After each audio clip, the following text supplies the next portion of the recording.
आवाजाच्या दुनियेमध्ये सोबत स्वप्नांची, आवाजाच्या दुनियेमध्ये सोबत स्वप्नांची, कुणी गाणी गाई गप्पा मारी रंगत विषयांची, कुणी गाणी गाई गप्पा मारी रंगत विषयांची, या रेडिओच्या लहरींवरती चंगळ श्रोत्यांची, या रेडिओच्या लहरींवरती चंगळ श्रोत्यांची, ही इन्फिनिटीची वाणी आहे 100 नंबराची, ही इन्फिनिटीची वाणी आहे 100 नंबराची, ही इन्फिनिटीची वाणी आहे 100 नंबराची.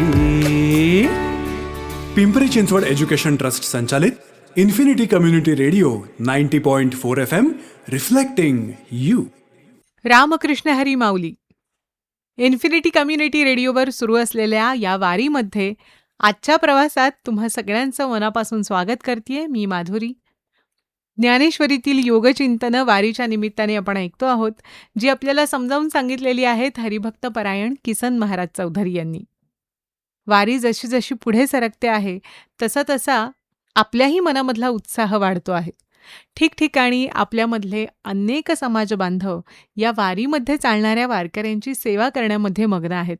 शेवटी आपण आषाढी वारीमध्ये चालत असू किंवा आयुष्याच्या प्रवासाकडे वारी म्हणून पाहत असू, लक्षात एवढंच घ्यायचंय की या वारीमध्ये सोबत घ्यायची ती विठुरायाची, त्याच्या नामस्मरणाची, आणि पोहोचायचंय सुद्धा विठुरायाकडेच. हे इतकं लक्षात ठेवलं की आयुष्याची वारी सुद्धा किती सुंदर, संगीतमय आणि आनंदाची होते. हा विचार फक्त वाचण्यापुरता किंवा ऐकण्यापुरता छान वाटतो असं नाहीये बरं का. आज वारीमध्ये चालणारे वारकरी किंवा मी जसं म्हटलं की सेवा करणारे सेवेकरी, या सगळ्यांना याची अनुभूती येते की आपण जे काम करतो आहोत, आपण जो प्रवास करतो आहोत, आपण जी कृती करतो आहोत, ती त्या विठुरायाच्या दर्शनासाठी करायची आहे, त्याची ओढ लागली आहे म्हणून करायची आहे, असा भाव जेव्हा आपल्या मनामध्ये उत्पन्न होतो तेव्हा खरोखरीच त्या विठ्ठलाचा सहवास आपण क्षण आणि क्षण अनुभवू शकतो. निर्गुणाचे भेटी या आपल्या वारी विशेष कार्यक्रमामध्ये आजचा जो योग आपण ऐकणार आहोत त्याचं शीर्षक आहे ज्ञान विज्ञान योग. ऐकूया आजच्या भागामधून सुद्धा आपल्याला असंच काही अलौकिक अमूल्य असं मिळणार आहे. सुरुवात करते ज्ञानेश्वरीतील योगचिंतन, ज्ञान विज्ञान योग.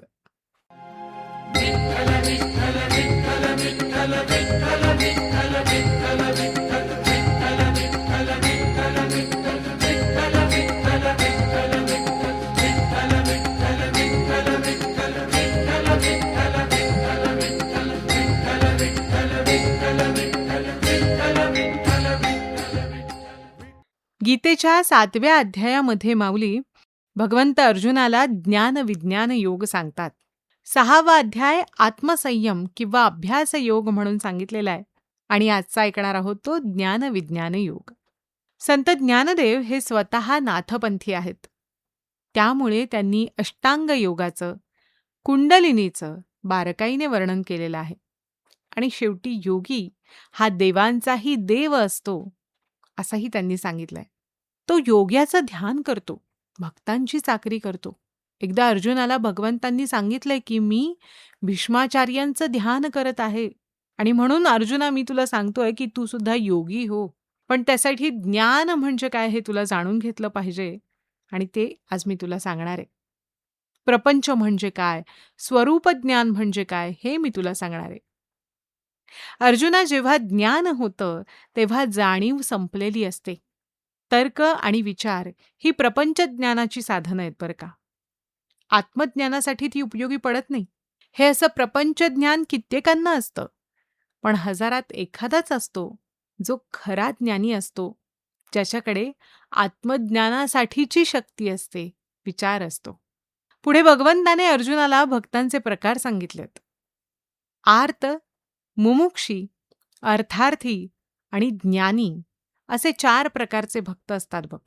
भगवंत सांगतात आपली प्रकृती ही पृथ्वी, आप, तेज, वायू, आकाश ही पंचमहाभूत, तसंच मन, बुद्धी आणि अहंकार या 8 प्रकारांनी बनलेली आहे. जसं एखादं वडाचं बी आहे पण त्यात सर्व वड सामावलेला आहे, तशी ही प्रकृती सूक्ष्म आहे. ती जडाला चेतना देते, चेतना वाढवते, मन निर्माण करते, शोक-मोहाचे प्रसंग निर्माण करते. तीच प्रकृती बुद्धीच्या ठिकाणी जाणण्याची, निर्णय घेण्याची शक्ती देते. प्रकृती स्थूल रूप धारण करते आणि भूतराष्ट्रीची टाकसाळ निर्माण होते. त्यामुळे जीव निर्माण होतात. भूचर, खचर, जलचर, वनस्पती सृष्टी निर्माण होते. माऊलींनी मोठं सुंदर रूपक सांगितलंय. बुद्धिबळातली खेळणी ही चंदनाची तर कधी शिसमची असतात. एकाची चाल तिरपी, एकाची चाल सरळ, तर एकाची एकच घर असते.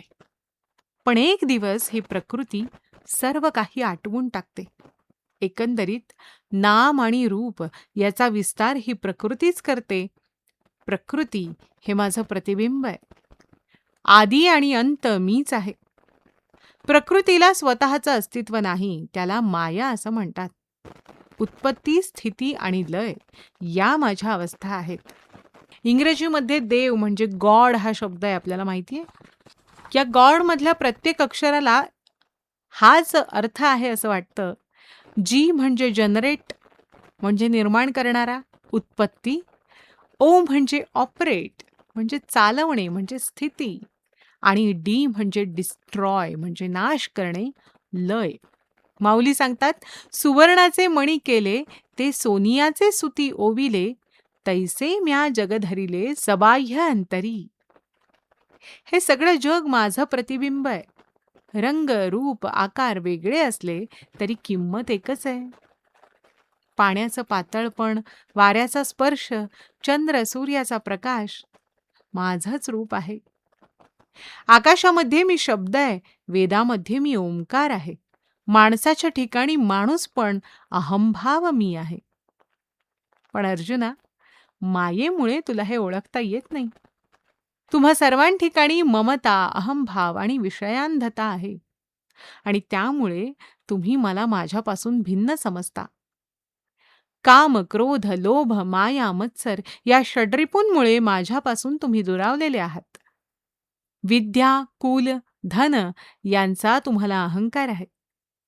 माऊलींनी या दुस्तर माया नदीचे भयानक असे रूप आपल्यासमोर उभे केलेले आहे.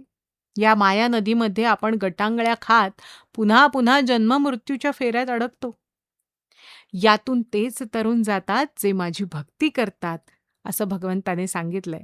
ज्यांच्यावर सद्गुरु कृपा होते तेच तारले जातात. जे सर्व भावे मज भजले, तया ऐलीच थडी सरले माया जळ. जे माझी भक्ती करतात, माझं स्वरूप जाणतात आणि मला शरण जातात, तेच या मायेच्या भवसागरातून तरुण जातात. मागे जसे सांगितले तसे भक्त 4 प्रकारचे: आर्त, जिज्ञासू, अर्थार्थी आणि ज्ञानी. आर्त भक्त म्हणजे कसा? की जो संकटातून सुटका व्हावी म्हणून भक्ती करतो. जिज्ञासू, मला जाणून घेण्याची इच्छा असते म्हणून तो भक्ती करतो. अर्थार्थी, अर्थातच त्याला अर्थप्राप्ती व्हावी म्हणून भक्ती करतो. पण ज्ञानी, ज्याला कशाचीच अपेक्षा नसते, हा खरा भक्त असतो. याच्या अंतःकरणामध्ये ज्ञानाचा प्रकाश असतो. मी ब्रह्म आहे याची जाणीव त्याला होते आणि तो माझ्याशी एकरूप झालेला असतो. एक गोष्ट इथे सांगते. एक वारकरी दरवर्षी पंढरपूरला पांडुरंगाच्या दर्शनासाठी जाई. वारी कधी चुकत नसे हं. देवाचं दर्शन घेई, पण मागणं काहीच मागत नसे. देवाला नवल वाटायचं की असा काय हा? सगळे लोक माझ्याकडे येतात, ते काहीतरी मागण्यासाठीच येतात. पण हा कधीच काही मागत नाही. एकदा देव त्याला सांगतात की हे बघ, तू मागितलं नाहीस तरी मी आज तुला देणार आहे बरं का. तू आता परतीचा प्रवास करशील ना इथून, तेव्हा तुला वाटेत कोरडी विहीर दिसेल. तू डोकावून पाहिलंस ना तर त्या विहिरीला पाणी येईल. रस्त्यात एक वठलेलं झाड दिसेल. तू झाडाला हात लावलास तर झाडाला हिरवीगार पानं येतील. रस्त्यात एक महारोगी दिसेल. तू स्पर्श केलास तर तो पूर्ण बरा होईल. आता असं वरदान मिळाल्यानंतर कुणाच्या अंगावर मुठभर मांस चढणार नाही? वारकरी मनात विचार करू लागतो की हे सगळं केल्याने लोकांचं भलंच होणार आहे. त्यामुळे भगवंत जे देतो आहे ते घेण्यास काहीच हरकत नाही. हा वारकरी जो आहे तो ज्ञानी भक्त आहे आणि तो देवाला म्हणतोय, की "देवा, आता आज मी तुझ्याकडे मागणार आहे." देवाला मोठं नवल वाटतं, की "अरेच्चा! याच्या मनात तर लोभ निर्माण झाला.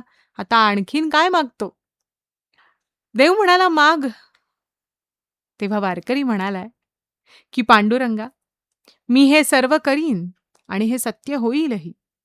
पण हे सर्व खरं झाल्यावर हे सर्व माझ्यामुळे झालं, असा भाव माझ्या मनात येऊ देऊ नकोस." काय हवं भगवंताला अजून? परीक्षा पूर्ण झालेली आहे. त्या परीक्षेला खरा उतरलेला आहे. हा खरा ज्ञानी भक्त. म्हणून अर्जुना, असा ज्ञानी भक्त जो आहे, तो सर्व भक्तांचा राजा असतो आणि मी सर्वस्वी त्याचा होऊन जातो. तसे इतर तिन्ही भक्त मला आवडतात, पण ज्ञानी भक्त अधिक आवडतो. तरी तयापाशी पांडवा, मी हरपला गिवसावा, जेथ नामघोषू बरवा करीती माझा. हे माऊलींनी सांगितलेलं आहे. मंडळी, आजचा हा ज्ञान विज्ञान योग आपण सगळ्यांनी ऐकलाय. आता भक्त म्हणून आपण कोणत्या वर्गामध्ये बसायचं हा आपला निर्णय. भगवंताच्या जितकं समीप जाण्याचा आपल्याला प्रयत्न करायचा जर आहे, तर हे ज्ञान मिळवण्याशिवाय दुसरा पर्याय नाही. जे सोपं आहे, पण तेच अवघड सुद्धा आहे. पण काही नाही, नामस्मरण जर आपल्या गाठीशी असेल, तर कशाचीही चिंता असण्याचं कारण नाही. वारी ही सुखकर होतेच होते आणि ती भगवंताच्या समीप पोहोचतेच पोहोचते. ज्ञानेश्वरीतील योगचिंतन आपण ऐकतो आहोत या वारीच्या निमित्ताने. हरिभक्तपरायण किसन महाराज चौधरी यांनी या योगांचं विश्लेषण केलेलं आहे. अतिशय सुबोध, सरळ, सहज असं हे विश्लेषण आपल्या ज्ञानामध्ये नक्कीच भर पाडत असेल. आपली ही वारी करत रहा, आनंद घेत रहा, ऐकत रहा. Infinity community radio, Pimpri Chinchwad education ट्रस्टचा हा कम्युनिटी रेडिओ आहे. पिंपरी चिंचवड शहराचा हा पहिला कम्युनिटी रेडिओ आहे. मी माधुरी आजच्या या प्रवासामध्ये इथेच थांबतेय. पुन्हा भेटूया उद्याच्या नव्या दिवशी पुढल्या योगाचं चिंतन करण्यासाठी. रामकृष्ण हरी माऊली.